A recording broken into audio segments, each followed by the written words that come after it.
ఎస్వే public news.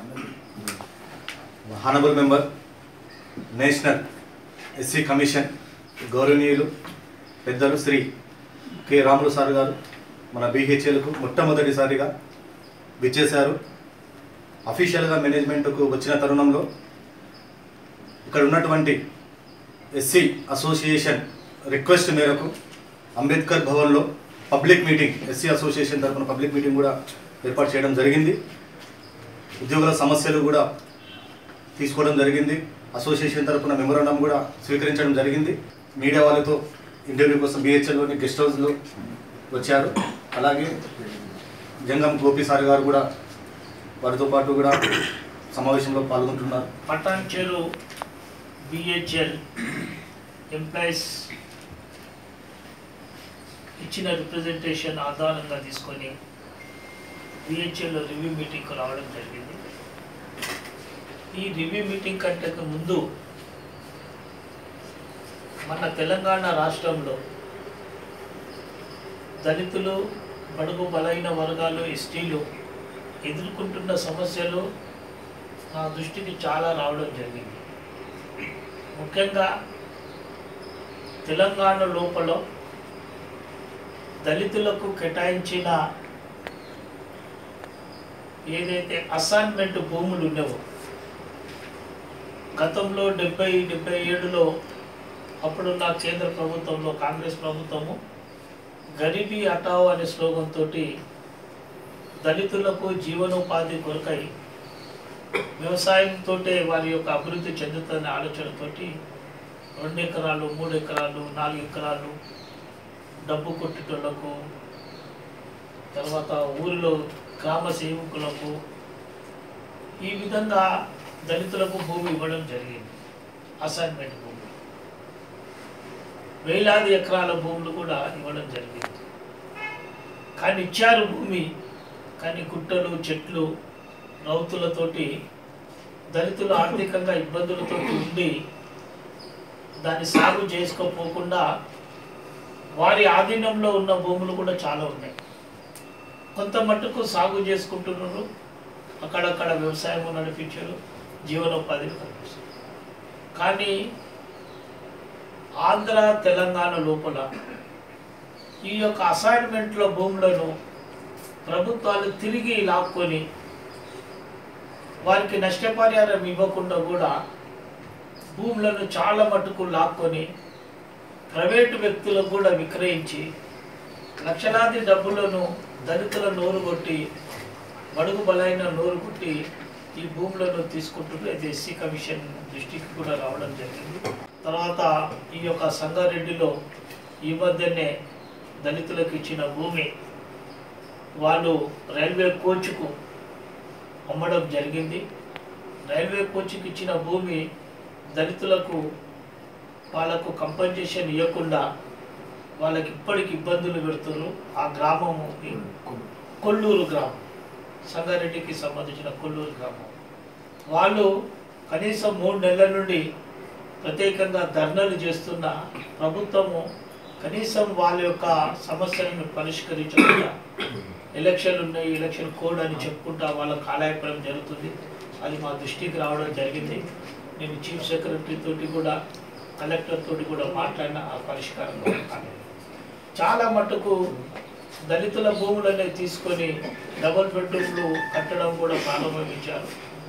Double bedroom కట్టాలంటే చాలా government భూములు ఉన్నవి. తర్వాత ఎవరిదన్నా ప్రైవేట్ భూములు ఉంటే పర్చేజ్ చేసి తీసుకొని కట్టొచ్చు. అది కాకుండా దళిత భూములను ప్రత్యేకంగా టార్గెట్ చేసి వాళ్ళకి వెనుక ఎవరు లేరు, రాజకీయ నాయకులు లేరు, వాళ్ళకు ఆలోచన పరులు గారు, ఎవరు కూడా దీన్ని క్వశ్చన్ చేసే ఆలోచన ఉండరు, కోర్టుకు పోవాలనే ఆలోచనతోటి ఇటువంటి భూములను కూడా లాక్కోవడం జరుగుతుంది. ఈ మధ్యనే తెలంగాణ ఎలక్షన్లో చాలా మాకు వచ్చిన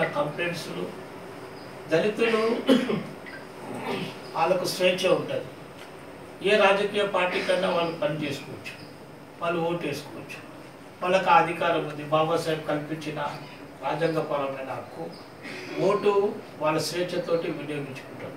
కానీ చాలా మటుకు కొన్ని పల్లెటూర్లలో, జైరాబాద్ అటువంటి పల్లెటూరు, బీదర్కు బార్డర్ ఉన్న పల్లెటూర్లలో దళితులు ఏదో ఒక పార్టీకి పని చేస్తుంటే అక్కడ అధికారం ఉన్న అక్కడ ఎంపీటీసీ కానీ సర్పంచులు కానీ మీరు ఆ పార్టీకి పనిచేస్తారా, ఈ పార్టీకి పనిచేస్తారని వాళ్ళ ఊరి బహిష్కరణ చేయడమే కాకుండా వారికి ఊరికి వచ్చే నల్లలను కట్ చేయడము, బహిష్కరించడము ఇది జరిగింది. ఆ ఊరు బీదర్కు దగ్గరనే రత్నంపూర్, మా నార్కల్ మండలం. అదేవిధంగా కొన్ని ఊర్లలో జైరాబాదులలో మట్టుకు దళితులకు గ్రేవ్యార్డ్ లేదు, శ్మశాన వాటిక లేవు. దళితుల వాళ్ళు చనిపోతే ఇక్కడ కులవేక్షత ఉంది కాబట్టి వేరే దండ్లల్లో వాళ్ళను దానక సంస్కారం చేయనియరు. వాళ్ళు రోడ్ల మీదనే, నడి రోడ్డు మీదనే దాన సంస్కారం చేసి వాళ్ళు పని చేసుకుంటారు. ఇట్లాంటి సంఘటనలు కూడా చాలా మట్టుకు జరిగినాయి. అదేవిధంగా జైరాబాద్ లోపల చాలా ఇండస్ట్రీస్ ఉన్నాయి, పెద్ద పెద్ద ఇండస్ట్రీస్ ఉన్నాయి. అక్కడ దళితులకు రిజర్వేషన్ కానీ సర్వీస్ మ్యాటర్లో కానీ చాలా మట్టుకు చిన్న చూపు చూడడం కానీ, కాంట్రాక్ట్లో తీసుకుపోవడం కానీ, ఈ మహేంద్ర కంపెనీ ఇటువంటి వాటి కూడా వాళ్ళకి ఇది.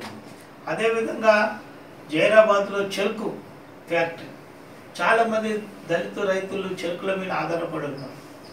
ఆధారపడిన రైతులు పండించే చెరుకును ఆ ఫ్యాక్టరీకి ఇస్తే 2 ఏళ్ళు 3 ఏళ్ళ దాకా కూడా వాళ్ళకు బిల్లు ఇవ్వకుండా వాళ్ళు మొత్తం ఫ్యాక్టరీ చుట్టూ తిరుగుతూ కాలయాపం కూడా జరుగుతుంది.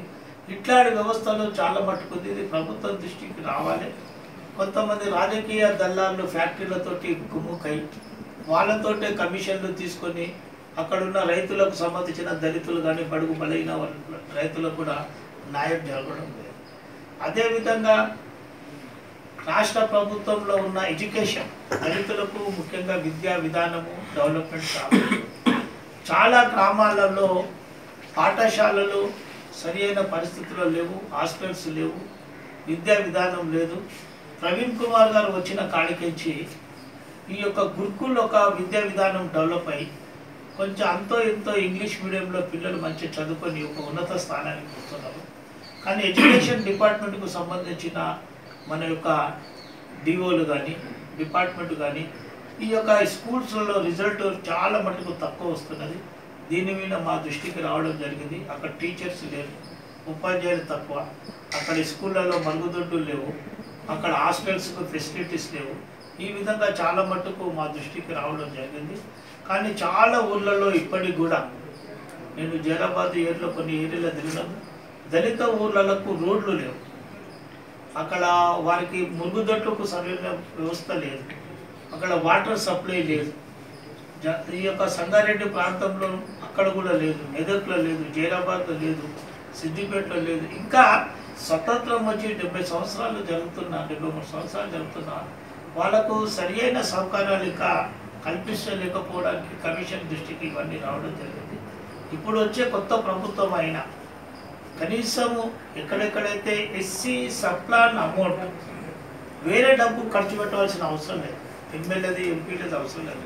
కాబట్టి ఈ విధంగా కొత్త ప్రభుత్వానికి నేషనల్ ఎస్సీ కమిషన్ దళితులు బడుగు బలైన వర్గాలే ప్రజాస్వామ్యాన్ని రక్షిస్తున్నట్టు వీళ్ళే ఓటేస్తున్నారు, వీళ్ళే బూత్ల దగ్గర పోతున్నారు, వీళ్ళే గొడవలు పడుతున్నారు, ప్రజాస్వామ్యాన్ని రక్షిస్తున్నారు.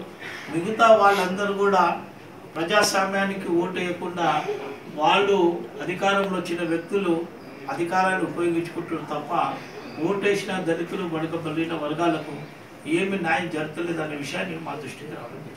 రాష్ట్ర ప్రభుత్వంలో ఇప్పుడు కొత్త బడ్జెట్లో 15% అమౌంట్ను కూడా ఎస్సీ గ్రామాలలో రోడ్డు కొరకు, వారి యొక్క వ్యవసాయ లోన్ల కొరకు, వారికి వాటర్ సోర్సెస్ బోరింగ్ కొరకు, తర్వాత విద్యా విధానం కొరకు, దాని కొరకు ఈ ప్రత్యేకంగా డబ్బును ఖర్చు పెడితే బాగుంటుంది. కానీ ఈ డబ్బును కూడా వేరే డిపార్ట్మెంట్లకు మరలించి దళితులకు ఉన్న సప్లాన్ అమౌంట్ను కూడా వేరే దగ్గర ఖర్చులు పెడుతున్నారు. దీని మీద కూడా నేషనల్ ఎస్సీ కమిషన్ మొత్తము ఈయన జరిగింది. దీని మీద కూడా ఎస్సీ కమిషన్ చాలా ఆలోచన ఉంది. ఇప్పుడు కొత్త ప్రభుత్వము కనీసము సప్లాన్ అమౌంట్ను సరైన దిశలో ఖర్చు పెట్టాలి.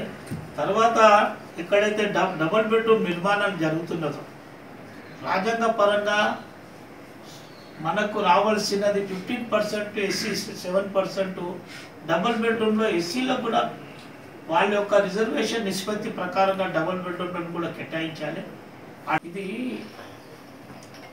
భారత రాజ్యాంగంలో ఎస్సీ ఎస్టీ అట్రాసిటీ విషయంలో దళితులపైన జరుగుతున్న దాడులను అరకట్టాలంటే ప్రభుత్వం గట్టి చర్య తీసుకొని ఎస్సీ ఎస్టీ అట్రాసిటీ యాక్ట్ను తేవడం జరిగింది. కానీ ఎస్సీ ఎస్టీ యాక్ట్ ఈ మధ్యనే ఆంధ్ర తెలంగాణ రాష్ట్రంలో స్టేషన్ బెల్ ఇస్తున్నారు. మిగతా స్టేట్ రాజస్థాన్, గుజరాత్, ఛత్తీస్గఢ్, నాగాలాండ్ ఎక్కడ కూడా స్టేషన్ బెల్ ఇస్తున్నారు. ఎక్కడ స్టేషన్ బెల్ ఇవ్వాలని కూడా మన ఎస్సీ ఎస్టీ యాక్ట్లో లేదు. కానీ తెలంగాణ, ఆంధ్ర రాష్ట్రంలో అప్పుడు ఎన్టీ రామారావు అధికారంలో వచ్చిన తర్వాత ఇక్కడ పరిపాలించే వ్యక్తులు అగ్రకులాల వాళ్ళు కాబట్టి ఇక్కడ ఉన్న అధికారుల మీద కేసులు పెడి మా వాళ్ళకి ఇబ్బందులు అవుతున్నామని కొంత రాజకీయంగా ఒత్తిడితోటి వాళ్ళు సుప్రీంకోర్టులో ఒక డైరెక్షన్ వచ్చింది. ఏమొచ్చిందంటే ఎక్కడైతే 7 years శిక్ష పడుతుందో వాళ్ళకు స్టేషన్ బిల్ ఇవ్వచ్చు అని యాక్ట్ ఉన్నది. కానీ అది సుప్రీంకోర్టులో ఎస్సీ ఎస్టీ యాక్ట్ మీద ఉన్నది లేదని. కానీ పోలీసు వాళ్ళు తర్వాత కోర్టు కూడా ఆ యాక్ట్ను దృష్టిలో పెట్టుకొని స్టేషన్ బిల్ ఇవ్వడం జరిగింది. ఈ యొక్క స్టేషన్ బిల్ ఇవ్వడం వల్ల ఎస్సీలను మర్డర్ చేయడం కానీ, మానభంగం చేయడం కానీ, రేపు చేయడం కానీ ఇవన్నీ జరుగుతాయి. ఆ చట్టము చాలా పకడ్బందీగా ఉన్న చట్టం. పోలీసు వాళ్ళే తెలివిగా వాళ్ళ మీద ఇచ్చిన కంప్లైంట్ను తీసుకొని వాళ్ళు మాకు 40 days 30 days ఉన్నదని ఒక ఆలోచనతోటి ఆ ముద్దా ఇచ్చిన కంప్లైంట్ను ఆ యొక్క అక్యూజ్ను సేవ్ చేయడానికి పోలీసు వాళ్ళను హైకోర్టుకొని స్టే తెచ్చుకొని హైకోర్టు నుండి బెయిల్ తెచ్చుకొని అని కేసును నీరు గార్చి బెయిల్ తెచ్చుకోవడం వల్ల ఎస్సీ ఎస్టీ కంప్లైంట్ ఇచ్చిన కేసు నీరు గారుతున్నారు.